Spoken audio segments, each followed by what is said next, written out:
দুঃখের সংবাদ আব্বা। ওই বমিতে গোবাতে টিভি মধ্যে খবরে দেখে আইলাম এই ফ্রি ফায়ার গেমটা বলে আর আঙ্গ মাঝে থাকবো না রে আব্বা। এই ফ্রি ফায়ার গেমটা বলে বাংলাদেশ থেকে ব্যান করে দিব রে আব্বা। হায় আল্লাহ রে আল্লাহ, এটা আমি কি হতে আল্লাহ, ফ্রি ফায়ার গেম বলে বাংলাদেশ থেকে ব্যান দিয়ে দেবো। ও আল্লাহ রে আল্লাহ, আমি তো তার বাসু না রে আল্লাহ। ফ্রি ফায়ার গেম বলে বাংলাদেশ থেকে ব্যান দিয়ে দেবো। আব্বা বলে খবরে দেখাইছে, আম্মা বলে খবরে দেখাইছে। না, এটা তো আমি মানবো না। আল্লাহ রে, এই ফ্রি ফায়ার গেম যদি বাংলাদেশ থেকে ব্যান দিয়ে যায় আমি ফাঁসি দিয়ে মরবো রে। ফ্রি ফায়ার গেম আমার কাছে একটা ইমোশন নেই। আল্লাহ খুব ফ্রি ফায়ার গেম বাংলাদেশ থেকে ব্যান করে দিব। আমার সামনে আয়, একেবারে ফিরে ফেলাবো। আল্লাহ, ফ্রি ফায়ার গেম যদি বাংলাদেশ থেকে ব্যান হয়ে যায় রে, আমরা বাঁচবো না রে। আমরা গেমার এটা মানি নিম না। আমরা গেমাররা কি করবো? আমরা গেমাররা আন্দোলন নামবো, একেবারে পুরো মিছিলে নামবো, পুরো বাংলাদেশ তোলপাড় করে হাল দেবো।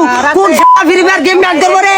আল্লাহ, ফ্রি ফায়ার গেমে লাগো কাছে ইমোশন, আমরা গেমাররা এটা মাইনা নিবো না।